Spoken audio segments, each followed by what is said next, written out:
नमस्कार, स्वागत है आप सभी का ईटी नाउ स्वदेश एसबीआई लाइव स्टूडियो में। मैं हूं विश्व मोहन। शुरुआत कर लेते हैं कमोडिटी एट 10 की। सबसे पहले देखते हैं कि कमोडिटी मार्केट में आज सबसे ज्यादा एक्शन कहां पर है। तो आज का एक्शन पूरी तरह से चांदी पर फोकस है। 4,000 रुपए से ज्यादा चांदी महंगी हो चुकी है। दिसंबर वायदा देखिए 1,80,000 के ऊपर पहुंच चुका है। 1,84,000 के ऊपर मार्च का वायदा। दिसंबर वायदा की एक्सपायरी 5 दिसंबर को है। अगला जो कॉन्ट्रैक्ट है वो मार्च का है, जहां पर जबरदस्त रफ्तार दिख रही है। एक जोरदार तेजी। इस साल 103% तक दाम चांदी के बढ़ चुके हैं। उसके बाद भी ये रफ्तार रुक नहीं रही है और घरेलू बाजार में जो डबल फायदा मिल रहा है रुपए का, क्योंकि रुपया भी लगातार कमजोर हो रहा है, उससे ये तेजी और भी बढ़ती जा रही है। तो ये सबसे बड़ा सवाल था। तो बिग शो जो आज कमोडिटी मार्केट में हम देख रहे हैं वो है चांदी। इसके अलावा दूसरे नंबर पे है गोल्ड। गोल्ड में कल हमने देखा सोने चांदी में मुनाफा वसूली थी और फिर से यहां पर तेजी लौट आई है। तो सोना भी आज काफी तेज है, 800 रुपए के आसपास ये भी तेज है। 1,28,000 रुपए के ऊपर एमसीएक्स का दिसंबर वायदा और 1,30,000 रुपए के ऊपर सोने का जो नेक्स्ट मंथ का फरवरी का कॉन्ट्रैक्ट है वो ट्रेड कर रहा है। चलिए इन दोनों पर आपको सबसे पहले राय दिलवाते हैं। भाविक पटेल है हमारे साथ ट्रेडबुल सिक्योरिटीज से। बहुत बहुत शुक्रिया भाविक जी। सबसे पहले चांदी में बताइए सर, क्या रफ्तार है, क्या हो गया है चांदी को? Good morning Vishwaman ji. Good morning. देखिए चांदी में आई थिंक स्पेकुलेटिव फ्रेंसी बहुत हो चुकी है, क्योंकि सीएमई में भी अगर वॉल्यूम देखें तो रिटेल पार्टिसिपेशन बहुत है, क्योंकि बहुत हार वॉल्यूम है। और दूसरा ये जो अभी इन्वेंट्रीज अगर हम देखें शंघाई में तो वहाँ पे 10 साल की लो पे है। एलएमई में भी देखें तो काफ़ी लो है। तो उसकी वजह से भी कहीं ना कहीं शॉर्ट स्क्वीज काफ़ी बन रही है, जिसकी वजह से ये फ्रेंजी दिख रहा है। तो आई थिंक ओवरऑल मुझे अभी भी लग रहा है कि बाय ऑन डिप्स की स्ट्रेटेजी रखनी चाहिए। कल भी हमने शो में बताया था कि मॉर्निंग सेशन में जो थोड़ा करेक्शन आता है वो बस एक प्रॉफिट बुकिंग ही समझिए, बट यहाँ से शॉर्ट करने की गलती मत कीजिएगा। तो अगेन आज के दिन भी मुझे लग रहा है कि ये जो लाइफ टाइम है वो अगेन कंटिन्यू रह सकता है। ओवरऑल अभी भी फंडामेंटल्स काफी स्ट्रांग है, क्योंकि सप्लाई स्क्वीज जो है वो रियली लग ही रहा है।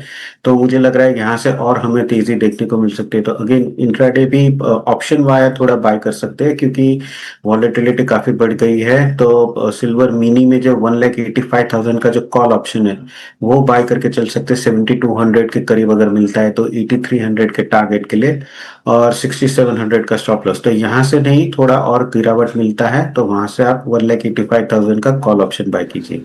ओके, तो 1,85,000 के स्ट्राइक की कॉल खरीदे 24 दिसंबर की एक्सपायरी वाली।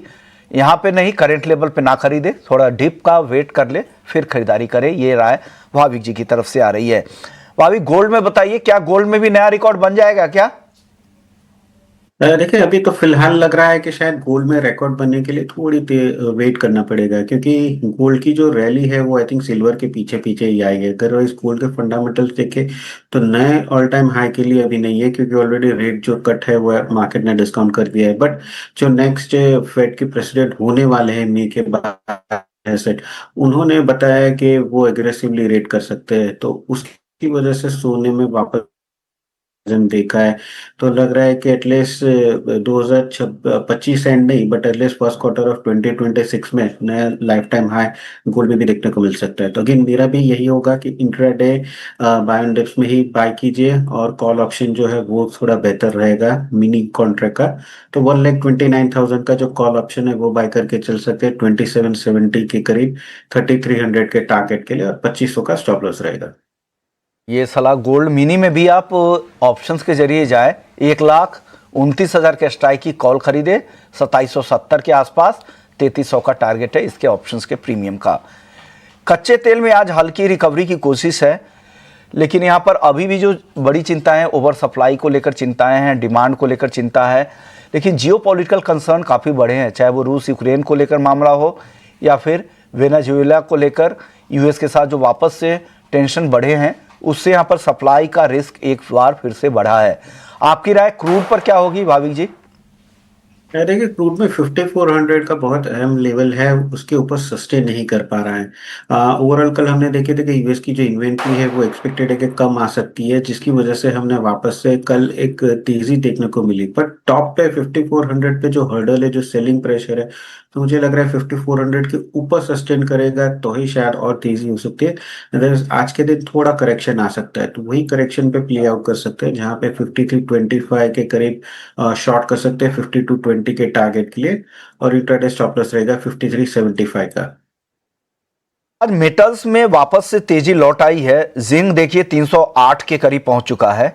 एल्युमिनियम में सबसे ज्यादा तेजी, कल सारे एक्सपर्ट बता भी रहे थे, एल्युमिनियम में उनका कन्विक्शन सबसे ज्यादा था, 277 पहुंच चुका है, आज 1% ऊपर है। और कॉपर 1055 पर, यह भी रिकॉर्ड बनाता जा रहा है। आपको क्या पसंद है बेस मेटल्स में? देखिए एल्यूमिनियम और कॉपर दोनों मुझे पसंद है, बट अगेन मेरे आज के दिन के टॉपिक कॉपर ही रहेंगे। अभी भी अगर देखें एलएमई में लाइफ टाइम है, उसके बावजूद भी हमने देखा है कि कोई भी सेलिंग प्रेशर नहीं है, प्रॉफिट बुकिंग नहीं है, और अगेन आज देख रहे हैं कि लाइफ टाइम हाई पे चल रहा है, तो क्लियरली इसमें जो मोमेंटम है वो काफी स्ट्रांग है। तो मुझे लग रहा है कि कॉपर आगे जाके भी बहुत ऊपर जा सकता है, एटलीस्ट 1090 सेकेंड क्वार्टर ऑफ 2026 में, क्योंकि अभी जो सप्लाई डिस्ट्रप्शन है वो काफी स्ट्रांग है। ओवरऑल 2026 में एक्सपेक्टेड है कि अच्छा खासा जो 4 लाख मीट्रिक टन है उतनी डेफिसिट हो सकती है, और डिमांड जो है वो काफी स्ट्रांग है। तो कॉपर आज के दिन मेरी टॉपिक रहेगी जहां पे 1047 के करीब बाय कर सकते हैं, 1056 के टारगेट के लिए 1043 का स्टॉप लॉस रहेगा। कॉपर आपको पसंद है, 1056 के टारगेट के लिए खरीद सकते हैं। नेचुरल गैस की चाल अगर आज देखें तो ये दायरे में दिख रहा है 440 के आसपास, लेकिन अच्छी तेजी, अच्छा मोमेंटम बना है। और रूम है क्या सर यहाँ ऊपर जाने की? जी जरूर से देखिए, नेचुरल गैस में हमने देखा था कि जो कूल वेदर है फोरकास्ट है वो आ रही है, और ओवरऑल अभी भी अगर देखें तो एलएनजी जो एक्सपोर्ट है वो काफी स्ट्रांग है। हालांकि इन्वेंट्री 5 साल के ऊपर है, बट अगर ये कोल्ड रहेगा तो मुझे लग रहा है इन्वेंट्री और कम हो सकती है, जो अगेन नेचुरल गैस के लिए पॉजिटिव है। कल हमने कच्चा मोमेंटम देखा था, आज के दिन थोड़ा साइडवेज है। मुझे लग रहा है कि इवनिंग सेशन में वापस से थोड़ी तेजी देखने को मिल सकती है, तो 435 का जो कॉल ऑप्शन है वो बाय करके चल सकते हैं 25 के करीब 29 के टारगेट के लिए, और इंट्राडे स्टॉप लॉस रहेगा 23 का। ऑप्शन से ही जाए, 435 के स्ट्राइक की कॉल खरीदे इन द मनी, और 25 का लेवल दिखे वहां पर, और 29 का टारगेट, इसका स्टॉप लॉस है 23 का। आज एग्री मार्केट में धनिया और हल्दी में काफी मुनाफा वसूली दिख रही, दोनों 1-1 से 1.25% तक कमजोर है। धनिया में हालांकि तेजी भी काफी अच्छी बनी थी। क्या आपको क्या पसंद आ रहा है, हल्दी, जीरा और धनिया, तीनों पर अपनी राय दीजिएगा। देखिए धनिया अभी भी मुझे पसंद है, बट क्योंकि शॉर्ट टर्म में हमने देखा है कि लास्ट 15 दिन में धनिया 8700 से 10,000 के ऊपर आ गया है, तो अभी ये प्राइस में मुझे नहीं लग रहा है कि चेज करना चाहिए। आई थिंक यहाँ से थोड़ा बहुत, हालांकि फंडामेंटल अच्छे है, मुझे लग रहा है थोड़ा बहुत ओवरऑल यहाँ से थोड़ा करेक्शन और एक्सपेक्टेड है। तो मैं 9,800 के करीब आता हूँ, तो वहां पे थोड़ा कंफर्टेबल रहूंगा। तो 9,800 के वेट कीजिए धनिया में, वहां पे आता है 9,700 के स्टॉप लॉस से बाय कर सकते हैं, वापस से 10,000 का लेवल आ सकता है।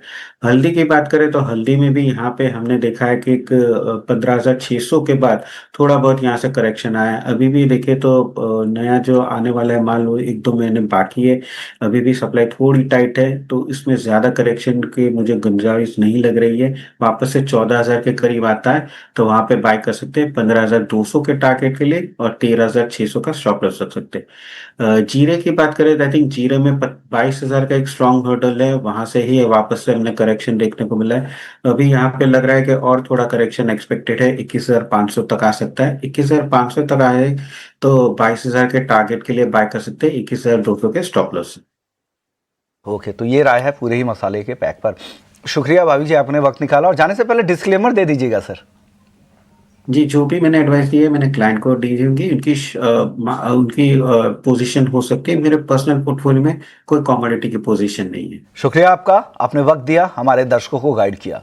चलिए कमोडिटी एट 10 को यहीं समेटते हैं। ब्रेक के बाद मार्केट महारथी सेगमेंट का रुख करेंगे, जहां पर फर्स्ट ग्लोबल की चेयरपर्सन देवना मेहरा होंगी। उनसे समझेंगे बाजार में क्या हो रहा है, आगे क्या कुछ हो सकता है, कहां वैल्यूएशन उनको सस्ते दिख रहे हैं, कौन सी थीम, कौन से सेक्टर उनको पसंद है। चर्चा करेंगे ब्रेक के बाद, जल्द लौटते हैं। नमस्कार।